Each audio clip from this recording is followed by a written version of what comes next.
about when your effort is low. And you're probably thinking, I got to versus I get to. Listen to me. If your effort is low, you're probably not thinking about the opportunity. You're probably thinking about the obligation.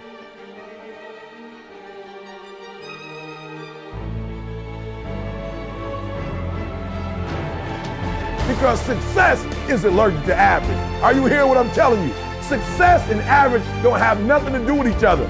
So you can't say you want to be successful. You can't say there's certain dreams and goals. There are things you want to have and things you want to be if you are still average. You got to get to the point where you get allergic to average. You don't think average. You don't perform average. Success and average have absolutely nothing to do with each other. That's what I'm telling you. Your teacher can't stand average. Nobody really likes average. And the problem with a lot of you is you're not allergic to average, all right? You gotta do me a huge favor, man. You lying to yourself.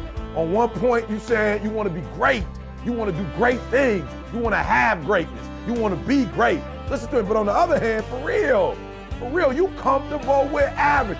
You cannot be average any longer. Why? Because average attracts average. When I'm telling you to be great, because when you're great, you attract great. When you're average, you attract average. So I need you to do me a favor. I need you to get off average, right? I need you to get off average. You ain't got to rely on nobody to get off average but you. I don't care what nobody else in your family is doing. I don't care what your teacher doing. I don't care what's going on in your school, what kind of school you have, what kind of job you have. Just because the people are average around you don't mean you got to be average. You either here or you're there. There's no middle ground. And so what I'm telling you is that you can't count the cost. When you want something bad, you can't count the cost. Because if you count the cost and you see how much it costs, you might quit. You might give up. So you got to go in knowing that I don't count the cost. I do as many push-ups as it takes, as many sit-ups as it takes, as many reps as it takes. I study as long as it takes. I pay whatever the price is. Why? Because if I start counting the cost, I might quit. I might give up. I might surrender. Don't count the cost. You don't count the cost on this one.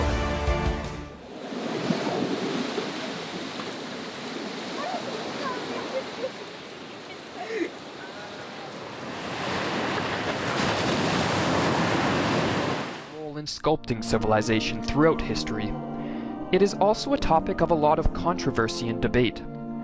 In this lecture, we are not going to examine the validity of different religious beliefs, nor the role organized religions play in current-day society. Rather, building on the ideas of thinkers like William James, Ludwig Wittgenstein, Fyodor Dostoevsky, and Abraham Maslow, we will examine the role religion plays in the life of the individual.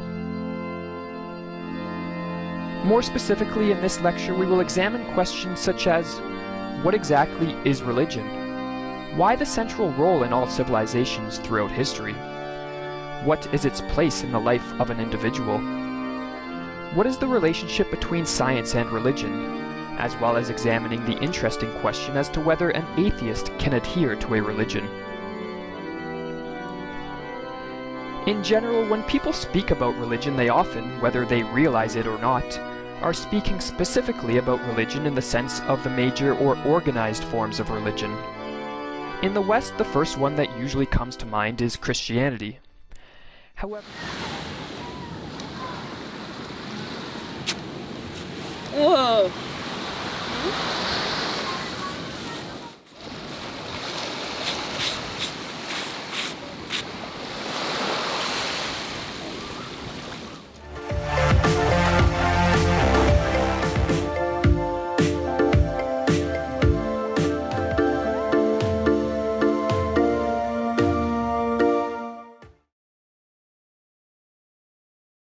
Three, action.